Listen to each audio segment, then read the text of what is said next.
Hello again, everybody. Zack Attack is here with the Atakline for Wednesday, February 27th, 2013. Alright, let's kick it off with your Billboard number ones. Well, we have still number ones. First, your still number one album for the second week in a row, and I think sixth or fifth non-consecutive week. Babel by Mumford & Sons still benefiting from the Grammy sales surge, although sales surges are expected for Barbra Streisand and Adele when it comes to albums and or singles with their appearances on the Oscars on Sunday. Speaking of Oscars, I got some Oscar news concerning maybe next year in a moment. But while we have a still number one album, like I mentioned, we also have a still number one single on the Hot 100 for the second week in a row, benefiting once again from the newly tracked YouTube video views data, now counting among sales, counting for the number one singles. Bow Harlem Shake is still number one for the second week in a row, like I mentioned, with help from the YouTube video views now counting amongst the data counted for the stats on the Hot 100. So there you go. Still number ones on Hot 100 and Hot Top 200. Now, on with, like I mentioned, news on the Oscars concerning next year. Now, I, along with William Shatner and among millions, were indeed thinking the same thing when watching Seth MacFarlane host on the Oscars on Sunday. I wish Tina and Amy were doing it. Well, Tina Fey unfortunately shut all those rumors down today in an interview given to the Huffington Post. Tina Fey says, Oscars? No way. Although she said she was indeed pleased with the Shatner thing. Indeed, she says, no way, she said. She thinks that the gig for the Oscars is so demanding, big, huge honor. Say that I feel that the gig doing the Oscars is too hard, especially for like a woman. Ellen's done it. I mentioned on yesterday's Atakline that many people have failed. That the amount of months that would take trying to dress this alone, no way.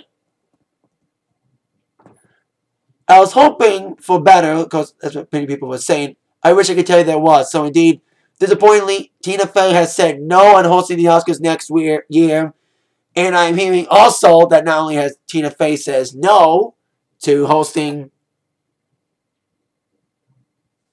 I think Seth MacFarlane already said hell no. So who knows? But disappointingly, despite hoping that they would host, Tina and or Amy Poehler won't be hosting next year. I think, like I said yesterday, Amy and Tina, but specifically Tina, has denied the Oscar opportunity before, hosting with Alec Baldwin in 2010, ended up going to Steve Martin instead of Tina Fey and Alec. So, but I'm stunned that Tina will not be hosting, to all of our disappointment. Well, we found out that Tina will not be hosting the Oscars. Another big movie award show has announced their plans. Well, the MTV Movie Awards, which is early this year, on April 14th, to be hosted by Rebel Wilson, the breakout star of several comedian shows, including the most recent Pitch Perfect. MTV's released today. They will announce the nominees on March 5th during a MTV Movie Awards Spectacular, they're calling it. That's when they announced the nominees, but they announced today, however, until the nominees are announced, that they're introducing a new sort of Lifetime Achievement Award called the Comedic Genius Award. And who better to receive that Comedic Genius Award? I wish it was Adam Sandler getting it first, but this guy getting it first is deservedly so. You can call him Wiki Bobby. You can call him Alf. And of course you can call him, especially coming out the sequel in December, Ron Burgundy. Of course, I'm referring to Will Ferrell receiving the Comedic Achievement Award for the first time ever, the Comedic Genius Award. Of course, he is known for his comedic prowess on SNL, and of course, his numerous acting, and of course, his comedic website, Funny or Die. And of course, he has received the award, and deservingly so. MTV released a statement saying that Will Ferrell epitomizes what it means to be a comedic genius. it's only fitting that he should be the inaugural recipient of this award. Over the course of his extraordinary 17-year career, he has detained audiences across the globe with an impressive array of laugh-out-loud performances on air, online, and in films. Simply put, Will Ferrell is kind of a big deal, quoting, of course, the famous catchphrase by Ron Burgundy. Like I mentioned, the full list of nominees for the MTV Movie Awards will be revealed next Tuesday, March 5th, during the MTV Movie Awards nomination spectacular, hosted on MTV and MTV.com. And like I mentioned, the awards themselves on April 14th, hosted by Rebel Wilson. So there you go. Tina Fey says no to the Oscars, where Will Ferrell will be honored at the MTV Movie Awards. Now, on the rest of the movie news. Now, of course, a few years ago, Velvet Revolver fired Scott Weiland as their lead singer. Velvet Revolver still hasn't found a new singer. Well, unfortunately, Scott Weiland got fired again. This time, fired from STP. Yes! After 27 years or so, since 1986 being the lead singer, Stone Temple Pilots announced today in just a one-sentence statement that Scott Weiland has been fired from STP. Of course, we've known all of his problems, his drug issues, but I cannot believe that indeed Scott Weiland got fired. Well, not much has been said yet by the STP camp. Scott Weiland has posted his response, releasing his own statement. Like I said, only 11 words from STP. Like I said, no statement from the band, but Scott Weiland released his own word, his own statement, saying, I learned of my supposed termination from STP this morning by reading about it in the press.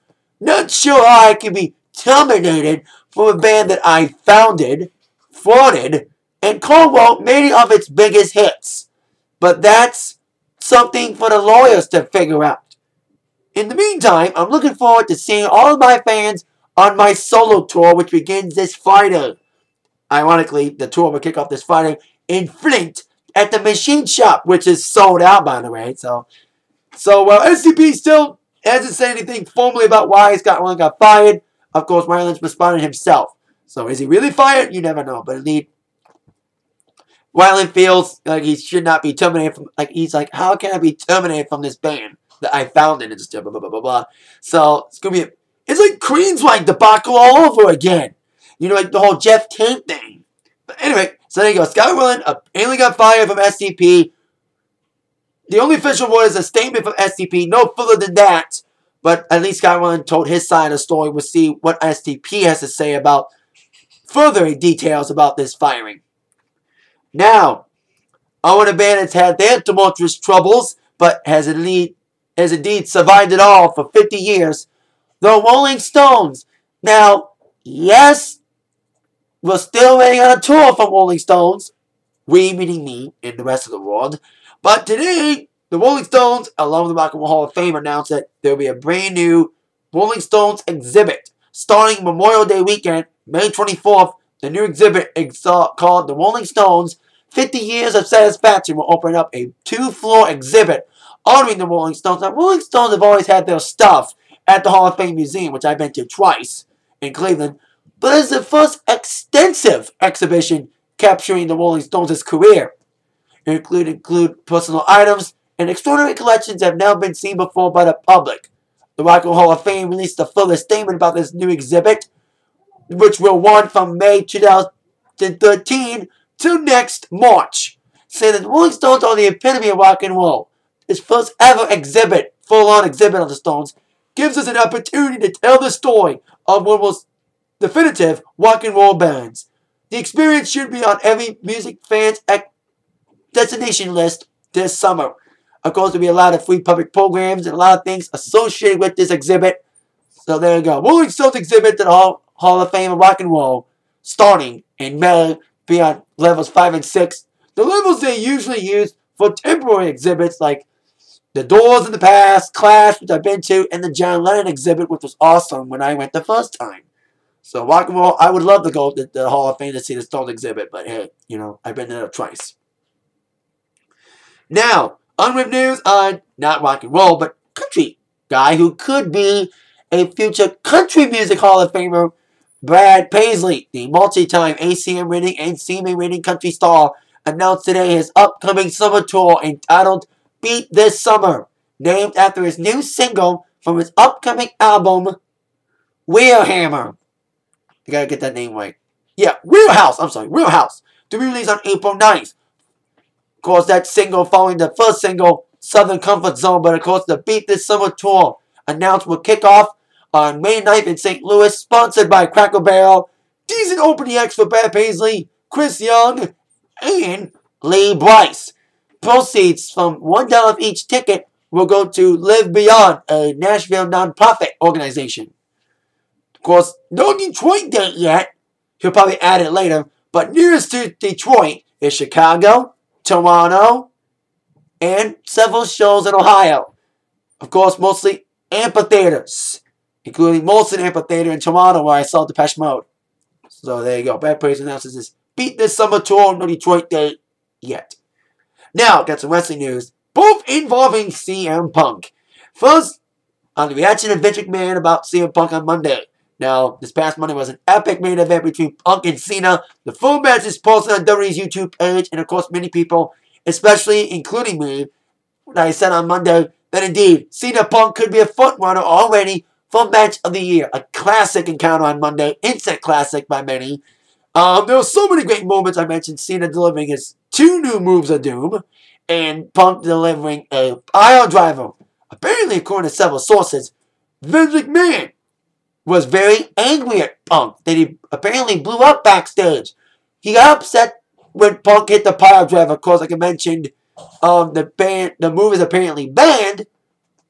But while Vince McMahon was mad the match was used, the move was used, no one's expecting anything more to come of the issue except Vince McMahon giving Punk a warning. Now, of course, I thought on Monday that something would happen, that something screwy would happen. Thankfully, nothing screwy did happen. It was a clean ending with Cena winning, unfortunately. Then we've seen a walk 2 twice in a lifetime is going to happen. But I was hoping, like many, that The Undertaker was going to show up on Monday after his big return on Saturday at a house show in Waco, Texas. Well, according to several sources, that Taker is set to return soon. Of course, yes, despite many moves by Taker's health, the latest is Taker Punk is on.